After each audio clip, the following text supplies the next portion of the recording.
The Red Dirt D&D podcast is brought to you by Pro Laser Cuts. The Oklahoma company provides pre-made and customizable design laser cut dice towers, tokens, and more, developed by a gamer for gamers, and now available to enhance your tabletop game. Pro Laser Cuts products can be found at many Oklahoma City area game stores, local events, and now available online at prolasercuts.com. That's laser and cuts with a Z, Pro Laser Cuts. And by SD Way Gaming, where dice goblins unite. Our friends at SD Way Gaming celebrate the beautiful dice players handpick for their games and splendor. SD Way Gaming has expanded to include many tabletop gaming varieties, accessories, and similar fun necessities to include a service for your dice addiction. You can shop for a variety of products at sdwaygaming.com or find SD Way Gaming on Facebook.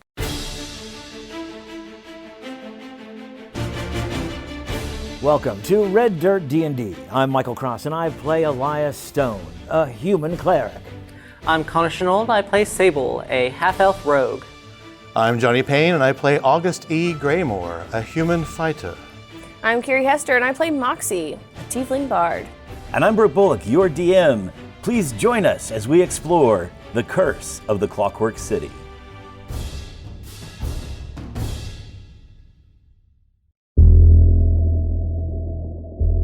The party's investigation of Shiv has been interrupted and yet also forwarded by finding 6 bodies, 4 of which were amputated, hanging in an alleyway. The authorities were saying it was suicide, which made no sense to our party members. After staking out the place for a few hours, they have now opened up a trap door at the top of the building. And as they peer down into the darkness, they hear a voice that August E. Greymore recognizes, a voice that says, "Now, really, that's the dumbest thing you've done." How many are there? You have just heard the one voice, and then it appears to be kind of, like a huh in reply. So 2 people that you can hear anyway. I'm willing to just jump down. If y'all are willing, wait a second and then come in. We're following your lead. So yeah, I'm gonna slowly go down the ladder. And one of 2 things is gonna happen. The moment I make too loud of a noise, or the moment I get to the bottom of the ladder, I'm shouting Renard. Go ahead and roll a stealth. 3. You don't take but a couple of steps, and maybe the one side of the glaive, as you go to reposition yourself, goes on the step. So then I'll say, Renard, and then how many steps down am I to the ground? You're probably about, let's say, 10 Okay. feet to the ground, Okay. 15 feet to the Then ground. I'm going to kind of jump off of it, Sure. but I'm gonna let the glaive ting, ting, ting, ting, ting, ting, boom. Ooh, yeah. Renard! Who's that? And you see there are 2 figures standing in the middle of what looks to be a dilapidated warehouse. It's not very big. It's only about 40 or 50 feet square. And in the center of some torchlight, there is a gentleman, bald-headed, and maybe has like some type of face paint on, who's holding a torch. He's in a robe, and then next to him is, out of uniform, Reynard. When he says, "Who's there?" I respond with, "Is this the decision you really want to make? You could side with us. Don't be a fool." Augie! Renard! Augie! And he reaches out and puts a hand on the shoulder of the bald-headed guy in robes with some type of almost tribal, but it's blue face paint on. Quick scan, do I see anybody else? No, you don't see anyone else. I'm going to do the whole I'm a tough guy, crane my neck thing, and when my head's up in the air. What are the 2 of you doing here? Tell me something, Renard. Is it now? Is this our moment? Now, Augie, listen, I don't know what you're all on up about here. I should be asking you what you're doing sneaking around in old warehouses. Well, and I'll pull back my little jacket that I'm wearing, reveal my gloves. I could ask you the same thing. I show up to a warehouse where there's dead bodies outside, and here you are inside. Out of uniform, and I pat my gloves and let my coat fall back over them. In the torchlight, you see like that burns him, man. He hates the fact that you still got to keep those gloves and wear those gloves. And he says, now, Augie, one of us has permission to be here and one of us doesn't. And I feel like you are invading not only my personal space, but I'm just overall tired of you being in my life. Well, if I'm trespassing, perhaps you should call the guard. Yeah, I think that's a good idea. Me too. Kill him. All right, so let's roll some initiative here. And what do we have? 15. Modified 20. 15 for Dr. Stone, and you go first since you're downstairs. An 11. Do you want me to hold off, August? Do you want to land the first blow, or it's just like as long as You're upstairs. Yeah. I'm like, I went downstairs to start walking to him. So can you get there before it's my turn? Yeah. No, I think it'd be cool if you just whooshed by and take the weird paint Yeah, dude. that's what I was kind of thinking. Yeah. Of just going after him. Yeah. Renaud is mine. Yeah. So that puts us at Sable going first on the old initiative order. You're up on the roof. It's just a 10-foot drop. It's 20 feet, but you could like slip in and make it like 15. Yeah, I real quick slide down the ladder. You said that took 15 feet. Yup. I've got a total of 35. 35 minus 15. 20 get me up to them. Yes. Not Reynard, who I now know who he is, but the other guy. I would like to attack him. And since I went first in initiative, I get advantage. With my rapier, gonna be a 17 to hit. That's a hit. So I get my sneak attack damage. Awesome. 17 piercing damage. 17. Ooh. And then as my bonus action, because I get to do something fancy in a minute, potentially, I would like to bonus action hide. And because of my new feat that I got, I gain advantage on this stealth check. 18. Slip into the shadows. Alrighty. You slip into the shadows, apparently. Next up, from the darkness, 2 crossbow bolts come flying out of the darkness at August. One of them bounces off of your armor, but the other definitely penetrates. 3 points of damage. It is now August's turn. I will start walking right up to Bernard, and I will stop 10 feet away and swing. 23. Ooh, that's a hit. 10 points of damage. Okay. And then I'm going to flip around and hit him for the polearm thing. Yes, bonus action to make a melee attack. 17? Yes. Okay. For 1d4 points of damage, and that up 4. Alrighty. Ouch. You have possibly bloodied him. Nicely done. And then I'll stand there 10 feet away from him. It's the good doctor's turn. Are these guys within 30 feet of the bottom of the stairs? Probably not, because it's like 20 down and then about 10, 15 over, so. No, that's what I mean. Oh, between the bottom of the stairs. Yes. Okay. Yes. Gonna climb down to the bottom of the stairs. I am going to look up at Moxie. I'm going to look at these two guys. I am going to cast Aid.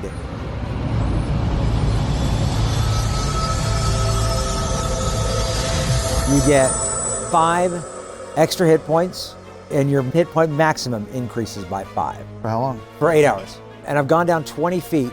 Did I see where those arrows came from? You can roll a perception check. 22. Yes, both of them came from the darkness that's to your right, which would be away from the street. Okay. And is the ladder in the middle of the room? It pretty much is in the middle of the Good. room. I'm going to move 10 feet away from the melee and the guards. Does that make sense? I'm Yeah, yeah, backing yeah. up, basically, away from There you go. all that stuff's going on. Would you like to back up to the left toward the front door or to the the south wall? Toward the south wall. Okay. And Pester. That brings us to the robed figure, Greeley. He takes a step forward. This is up to you, Brooke. I just hid, I didn't disengage. So technically, should still be within 5 feet of him to get an opportunity attack, unless his perception saw me. But even still, I get an opportunity attack. Yeah, you can take the opportunity attack. If I had stealth against him, it'd be at advantage. If I don't have stealth, it's still at advantage because I hit him with my rapier. No, you don't have stealth on him. He sees you crouched there. Okay. But 18 to hit, yes.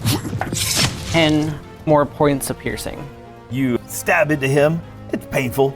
It hurts. He may also be bloodied, perhaps. And then he goes in, and as he's reaching, Sable stabs at him, but you see his hand sparkle up with electricity, and he reaches out and touches August. Greeley does. Where is he? He's standing right there next to Reynard.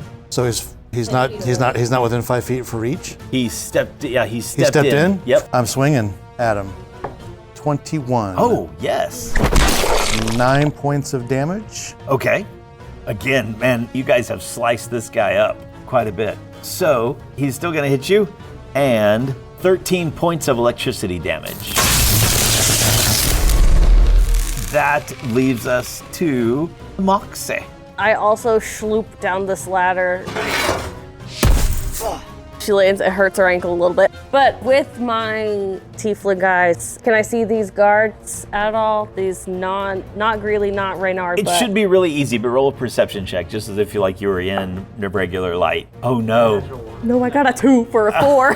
Guards? I don't see any guards anywhere. It's obviously just sleazy Renard and this Greeley guy in a robe. That's all you see. Okay, so we're gonna try something, and I don't think it'll work on both, but maybe it'll work on one of them. And we're gonna try to cast a spell at a higher level. We're gonna try to cast Tasha's Hideous Laughter. I'm gonna make eye contact with Reynard, and I'm gonna say, "You're just so obsessed with me, leave it alone!" They have to make a wisdom saving throw. Their save is a 14, and both of them, because I upcasted it. Reynard rolled a 15 on the die, He doesn't think it's funny. and the other guy rolled an 18 on the die. They don't think my joke is funny? Ah. That's my action. How much movement does it take to get down the ladder? He's 20 feet. So I guess I'm gonna move 10 feet in a different direction so that All we're right. not all bunched up. There you go. Toward the back wall, toward the front door.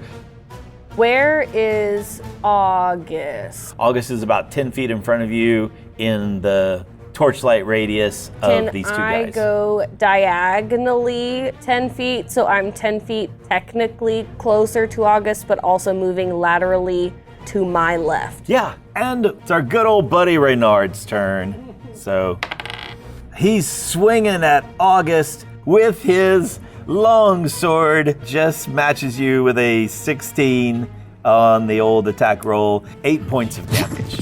Top of the initiative order, Sable. How was Greeley looking? They both look bloodied. Okay. Greeley, I hit him with my rapier last time, so I still get advantage. 17 to hit, Yeah, just hits. You just find a place. 17 piercing damage. Bonus action, I am going to attempt to hide again. 21. So same results as last time. If I pull back the curtain a little bit. Reynard has no idea where you are, somehow. You're like hiding behind Greeley, I guess. Greeley totally knows where you are. And then the guards are out there in the darkness, perhaps watching, who knows. Into your turn? Yes. All right. A crossbow bolt tonks off of August's armor, and the other one misses him completely. It is Greymore's turn. You're not walking out of here, Renard. And I swing. 23. It hits. 14. Whew. And then I am following through with the swing with the butt end. Still lethal? So for cinematic effect, I flip it around and I swing it, I missed. It goes right past his face, but then I just bend my elbows back and straighten my arms again and butt him right in the forehead with it because I grazed him for 6 points with the blunt end of the halberd for non-lethal. Is that enough? Well, it's not enough to take him down. Okay, No. then no, then I hit him for lethal damage yeah. for Bam. that much. Yeah. All right. And then action surge. 18? Yes. Okay. For 10 points of damage. He is swaying on his feet. Maybe just willpower is keeping him up. Dr. Stone's turn. Excellent. You're hurt. I'm fine. Go ahead. Healing word. 11 points. 11's nothing to balk at. No. Pass turn. Greeley, our robed guy, says a few words and then lays hands upon himself and looks a whole lot better. And then he turns and dashes back toward the northeast corner. Guess what I get to do? Yeah. Natural 20. Oh, of course you did. Oh, no. 14 piercing. Okay. The vitality that he seemed to have gained, I think you just took it back from him. So it's a vicious slash or stab as he goes to dash away. And indeed he does dash to the far wall. So, and that's past turn for him and Moxie.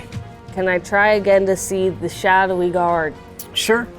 Okay, a 16 that time. Yes. Perhaps it's this guy dashing toward the far wall, but in the middle of that same wall, there are two guys with crossbows. Are either of them the young, inexperienced guard that we talked to earlier? No, they both appear to have orcish blood. Okay, so there's those two goons, and then Greeley is over with them. They're all on the opposite side of the room from me now. Yep. Reynard is how far away from me now? He's probably only like 15 feet in front of you. So she's gonna rush over to Reynard and grab her necklace and say, "That joke was funny," and punch him in the face. As you do, he reaches out with an opportunity attack and misses. Oh, I hate this guy. It's fine, I missed too. So can I try to punch him with my offhand? You could, yes. So this one would only be a D6. But I got a nat 20, baby! It's 5. There you go. Would you like this to be lethal or non-lethal damage? Non-lethal. So what Moxie does is she's got her knuckle dusters on her right hand. She throws a punch at him and he kind of leans back, kind of sees it coming. But what he doesn't see coming is her left uppercut here. And she gets him under the chin and knocks his head back and he falls backward. Yep, he crumbles and falls. Unconscious, apparently. And she gives August a thumbs up. Good job. Good job, Moxie. In the DM's world, this is the time in which Reynard would have taken his turn and partaken of his fantastic potion off of his belt. But he's unconscious, so that doesn't happen. So there's a potion on his belt. But we're back to the top of the initiative round. How far away is the wall that Greeley ran to? It's about 20 feet. Okay, I rush up to him, not dashing or anything like that. And again, I hit him with my rapier, so I once again get advantage. 18 to hit. Yes. 11 piercing damage. Alrighty. He's looking pretty rough as you stab him in the back. Yeah, sure. Bonus action. Grab my dagger and stab. Once again, I hit him with my rapier. Advantage on this attack. 21 to hit Yes. for 5. Okay. You stab him in the back and he leans against the wall and you can see, oh, there's an outline of like some type of secret panel that's right there. And he is barely, willpower alone is keeping him on his feet. Our guys from the shadows, one of them runs over toward that door and the other one fires again at August with a 17 on the die, so that hits and 5 points of damage. The one who runs over to the wall, he slides the door open and then grabs this Greeley guy and throws him into the doorway. That's past turn on those guys. It's Augustine Greymore's turn. You can maybe shadowy darkness you can see about 20 feet away is this wall, so. During that thumbs up, could I have said right over there, look at those yahoos? Yes. My name is August E. Greymore, and I will pull my gloves and hold them up in the air. If you stop and come talk to me, my friends will stop as well. Reynard is not the man you think he is. Perhaps you've heard of me, Perhaps not. And the voice that shot and is reloading says, "We don't serve Reynard." Moxie, stay here. If he moves, kill him. Whatever you say. And I start walking to the one that says we don't serve Reynard. All right. Do I make it to him? Yes. 20 feet movement at least. Swing. 15. 16 is the armor class. I never miss. Check again. Oh. And he's bleeding from somewhere for 6 points of damage. Okay, the graze. Yeah. It's not a reaction or anything. It's just once per turn I can do it. Yep. Yeah. I'm getting used to it. And then as he's looking at his arm going, what? I flip around and butt him with the butt of my weapon. I probably didn't hit him. 14. Yeah, no, that one misses. Okay. Dr. Stone. Greeley, the robed guy, has been shoved through a door at the far wall. You might vaguely be able to pick out some shadows in the darkness over there. The only light was the torchlight in the middle of the room where Reynard was. And one of the crossbowmen has run over there and shoved him in, standing there next to Sable. August has come to close with a guard who's at about 4 o'clock on that wall. Didn't run. What would you like to do? Who had the torch? The torch has been dropped in the middle of the room. Greeley did have it, but he dropped it. Can I reach Greeley? He would be about 40 feet away, so it'd be very close. Okay, who can I reach? Here's the nearest guard. So the nearest guard is the one that is actively engaged now with August, and he is probably only like 20 feet to your right. Okay, I am going to run up to him, pulling my mace out of my belt, casting True Strike on it. And I'm going to attack. 14. That is a miss. Greeley has just been shoved into that secret door, and he reaches out and slams it shut. And then you hear a locking sound.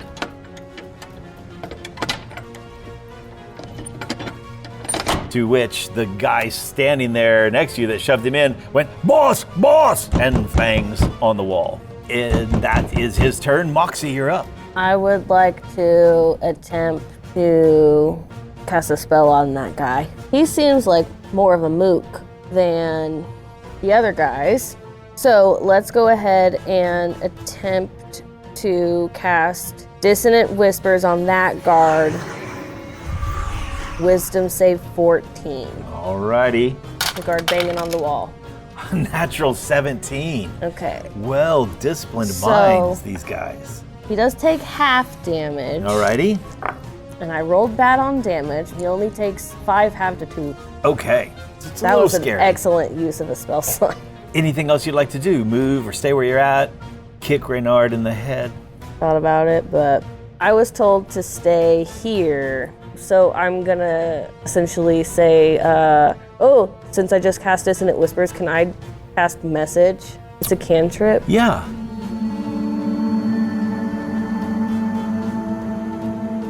Sable, I'll watch your back, you get through that door. So essentially saying, don't worry about this guard, get through the door, I'll make sure the guard doesn't hurt you. So, good, pass turn. All right, there we go. And as we come back to the top of the initiative round, we'll do that next week.